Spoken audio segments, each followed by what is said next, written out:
And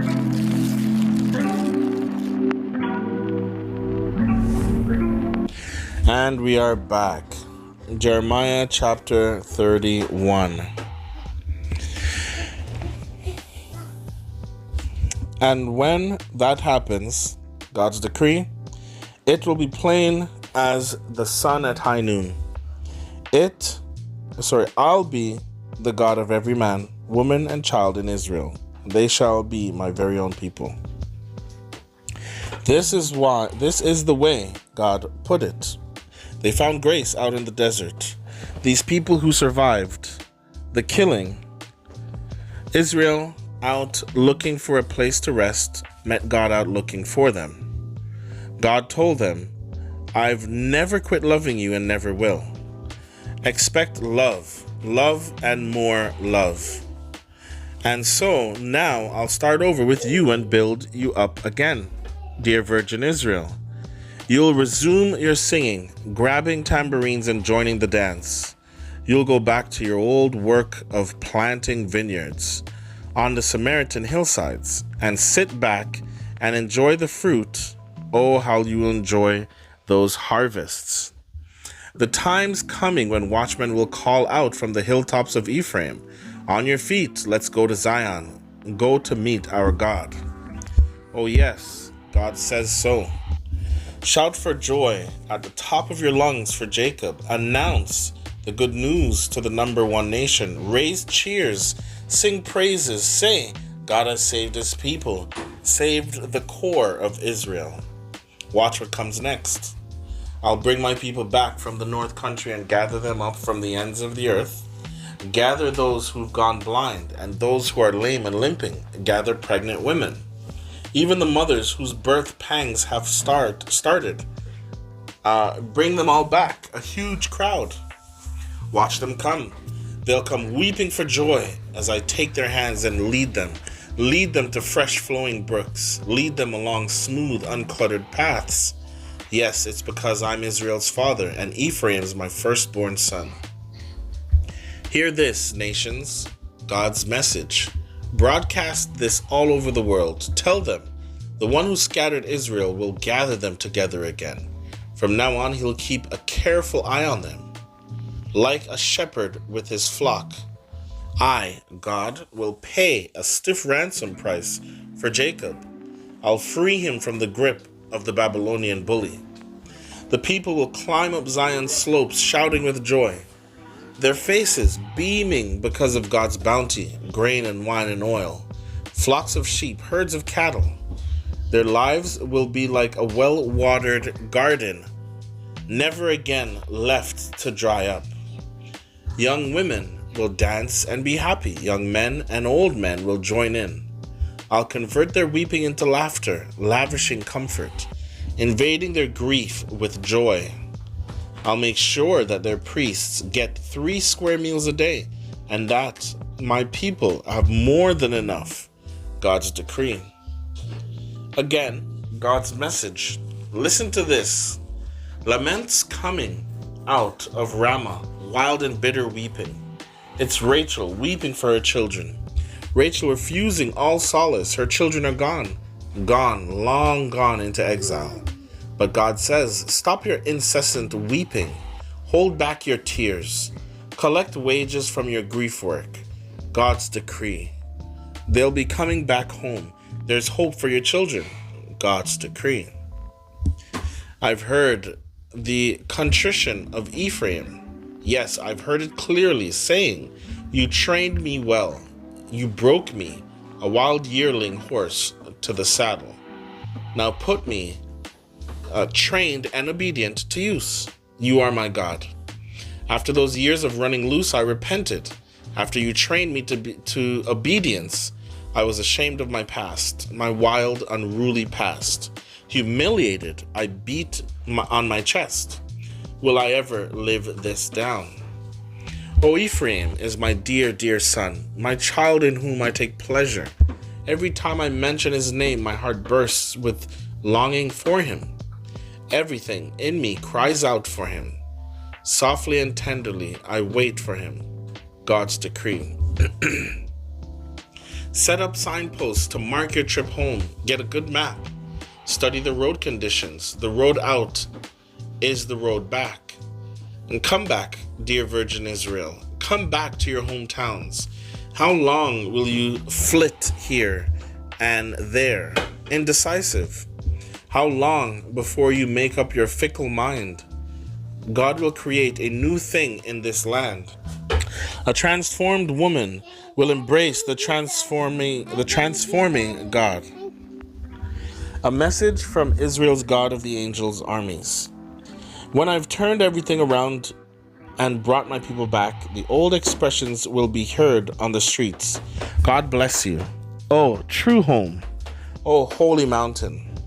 All Judah's people, whether in town or country, will get along just fine with each other. I'll refresh tired bodies. I'll restore tired souls. Just then I woke up and looked around. What a pleasant and satisfying sleep. Be ready.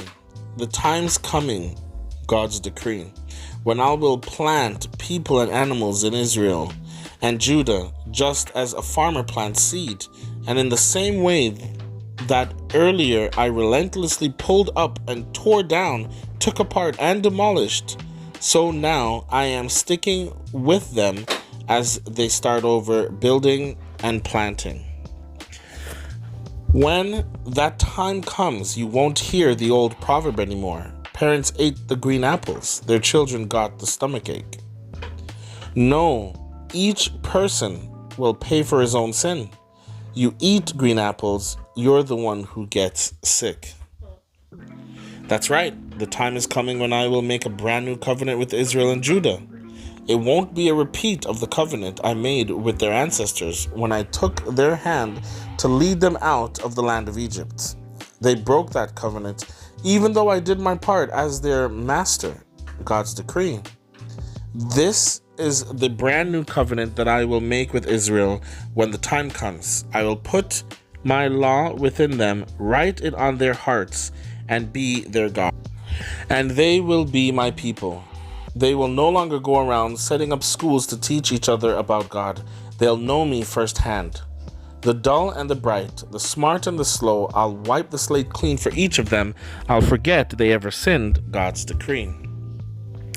God's message from the God who lights up the day with sun and brightens the night with moon and stars, who whips the ocean into a billowy froth, whose name is God of the angel armies.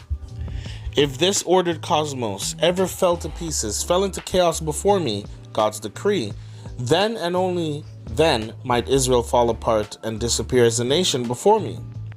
God's message: if the skies could be measured with a yardstick and the earth explored to its core, then and only then would I turn back on Israel, disgusted with all they've done, God's decree. The time is coming, it's God's decree, when God's city will be rebuilt all the way from the citadel of Hanamel to the corner gate. The master plan will extend west to Gareb Hill and then around to Goth. The whole valley to the south, where incinerated corpses are dumped, a death valley, if there ever was one, and all the terraced fields out to the brook Kidron on the east as far north as the horse gate will be consecrated to me as a holy place. This city will never again be torn down or destroyed. Jeremiah chapter 32. The message Jeremiah received from God in the 10th year of Zedekiah, king of Judah. It was the 18th year of Nebuchadnezzar. At that time, the army of the king of Babylon was holding Jerusalem under siege. Jeremiah was shut up in jail in the royal palace. Zedekiah, king of Judah, had locked him up, complaining, "How dare you preach, saying, God says, I'm warning you. I will hand this city over to the king of Babylon, and he will take it over. Zedekiah, king of Judah, will be handed over to the Chaldeans right along with the city. He will be handed over to the king of Babylon and forced to face the music. He'll be hauled off to Babylon, where he'll stay until I deal with him." God's decree. Fight against the Babylonians all you want. It won't get you anywhere, Jeremiah said. God's message came to me like this. Prepare yourself, Hanamel. Your uncle Shallum's son is on his way to see you. He is going to say, buy my field in Anathoth. You have the legal right to buy it. And sure enough, just as God had said, my cousin Hanamel came to me while I was in jail and said, buy my field in Anathoth, in the territory of Benjamin. For you have the legal right to keep it in the family. Buy it, take it over. That did it. I knew it was God's message. So I bought the field at Anathoth from my cousin Hanamel.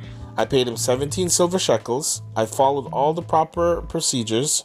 In the presence of witnesses, I wrote out the bill of sale, sealed it, and weighed out the money on the scales. Then I took the deed of purchase, the sealed copy that contained the contract and its conditions, and also the open copy, and gave them to Baruch, son of Neriah, the son of Maaseiah. All this took place in the presence of my cousin Hanamel and the witnesses who had signed the deed, as the Jews who were at the jail that day looked on. Then, in front of all of them, I told Baruch, these are orders from God of the angel armies, the God of Israel. Take these documents, both the sealed and the open deeds, and put them for safekeeping in a pottery jar. For God of the angel armies, the God of Israel says, life is going to return to normal. Homes and fields and vineyards are again going to be bought in this country. And then, having handed over the legal documents to Baruch, son of Neriah, I prayed to God, dear God, my master, you created earth and the sky by your great power, by merely stretching out your arm. There is nothing you can't do. You're loyal in your steadfast love to thousands upon thousands, but you also make children live with the fallout from their parents' sins. Great and powerful God, named God of the angel armies, determined in purpose and relentless in following through, you see everything that men and women do and respond appropriately to the way they live, to the things they do. You performed signs and wonders in the country of Egypt and continue to do so right into the present, right here in Israel and everywhere else too. You've made a reputation for yourself that doesn't diminish. You brought your people Israel out of Egypt with signs and wonders, a powerful deliverance by merely stretching out your arm. You gave them this land and solemnly promised to their ancestors a bountiful and fertile land. But when they entered the land and took it over, they didn't listen to you. They didn't do what you commanded. They wouldn't listen to a thing you told them, and so you brought this disaster on them. Oh, look at the siege ramps already set in place to take the city. Killing and starvation and disease are on our doorstep. The Babylonians are attacking. The word you spoke is coming to pass. It's daily news, and yet you, God the Master, even though it is certain that the city will be turned over to the Babylonians, also told me by the field, pay for it in cash and make sure there are witnesses. Then God's message came again to Jeremiah. Stay alert, I am God, the God of everything living. Is there anything I can't do? So listen to God's message. No doubt about it. I'm handing the city over to the Babylonians and Nebuchadnezzar, king of Babylon. He'll take it. The attacking Chaldeans will break through and burn the city down. All those houses whose roofs were used as altars for offering to Baal and the worship of who knows how many other gods, lowercase g, provoked me. It isn't as if this were the first time they had provoked me. The people of Israel and Judah have been doing this for a long time, doing what I hate, making me angry by the way they live, God's decree. This city has made me angry from the day they built it, and now I've had my fill. I'm destroying it. I can't stand to look at any longer at the wicked lives of the people of Israel and Judah, deliberately making me angry, the whole lot of them, kings and leaders and priests and preachers, in the country and in the city. They've turned their backs on me won't even look me in the face, even though I took great pains to teach them how to live. They refuse to listen, refuse to be taught. Why, they even set up obscene god and goddess statues, lowercase g's, in the temple built in my honor, an outrageous desecration. And then they went out and built shrines to the god Baal, lowercase g, in the valley of Hinnom, where they burned their children in sacrifice to the god Molech, lowercase g. I can hardly conceive of such evil, turning the whole country into one huge act of sin. But there is also this message from me, the God of Israel, to this city of which you have said, in killing and starvation and disease, this city will be delivered up to the king of Babylon. Watch for this. I will collect them from all the countries to which I will have driven them in my anger and rage and indignation. Yes, I'll bring them all back to this place and let them live here in peace. They will be my people. I will be their God. I'll make them of one mind and heart, always honoring me, so that they can live good and whole lives, they and their children after them. What's more, I'll make a covenant with them that will last forever, a covenant to stick with them no matter what, and work for their good. I'll fill their hearts with a deep respect for me, so they'll not even think of turning away from me. Oh, how I'll rejoice in them. Oh, how I'll delight in doing good things for them, heart and soul. I'll plant them in this country and keep them here. Yes, this is God's message. I will certainly bring this huge catastrophe on this people, but I will also usher in a wonderful life of prosperity. I promise. Fields are going to be bought here again. Yes, in this very country that you assume is going to end up desolate, gone to the dogs, unlivable, wrecked by the Babylonians. Yes, people will buy farms again, and legally, with deeds of purchase, sealed documents, proper witnesses, and right here in the territory of Benjamin, and in the area around Jerusalem, around the villages of Judah, and the hill country, the Shephelah, and the Negev, I will restore everything that was lost, God's decree. Jeremiah chapter 33.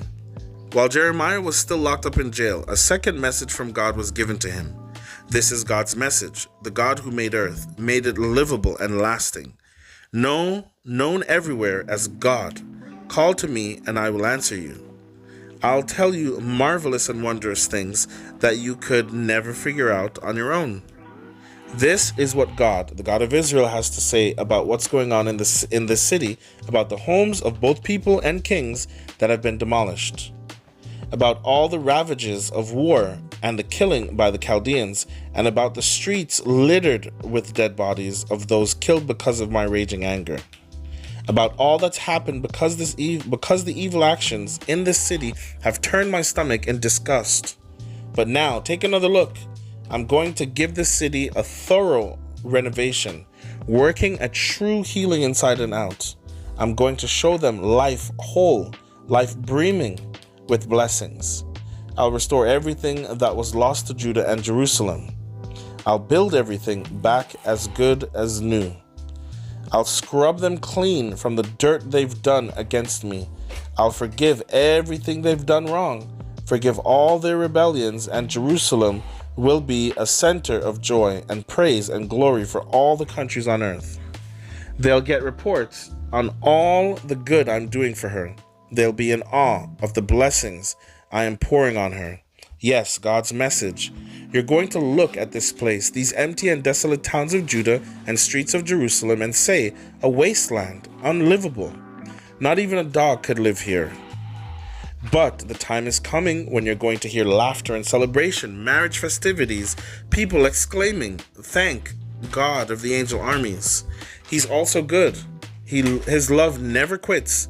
As they bring thank offerings into God's temple, I'll restore everything that was lost in this land. I'll make everything as good as new. I, God, say so. God of the angel armies says, this coming desolation, unfit for even a stray dog, is once again going to become a pasture for shepherds who care for their flocks. You'll see flocks everywhere in the mountains, around the towns of the Shephelah and Negev, all over the territory of Benjamin, around Jerusalem and the towns of Judah, flocks under the care of shepherds who keep track of each sheep. God says so. Watch for this. The time is coming, God's decree, when I will keep the promise I made to the families of Israel and Judah. When that time comes, I will make a fresh and true shoot sprout from the David tree. He will run this country honestly and fairly. He will set things right. That's when Judah will be secure and Jerusalem live in safety. The motto for the city will be, God has set things right for us. God has made it clear that there will always be a descendant of David ruling the people of Israel, and that there will always be Levitical priests on hand to offer burnt offerings, present grain offerings, and carry on the sacrificial worship in my honor. God's message to Jeremiah. God said, if my covenant with day and my covenant with night ever fell apart, so that day and night became haphazard, and you never knew which was coming and when, then and only then would my covenant with my servant David fall apart and his descendants no longer rule. The same goes for the Levitical priests who serve me. Just as you can't number the stars in the sky, nor measure the sand on the seashore, neither will you be able to account for the descendants of David, my servant, and the Levites who serve me. God's message to Jeremiah. Have you heard the saying that's making the rounds? The two families God chose, Israel and Judah, he disowned. And have you noticed that my people are treated with contempt, with rumors afoot that there's nothing to them anymore? Well, here's God's response. If my covenant with day and night wasn't in working order, if sky and earth weren't functioning the way I set them going, then, but only then, you might think I had disowned the descendants of Jacob and of my servant David, and that I wouldn't set up any of David's descendants over the descendants of Abraham, Isaac, and Jacob. But as it is, I will give them back everything they've lost. The last word is, I will have mercy on them. Amen.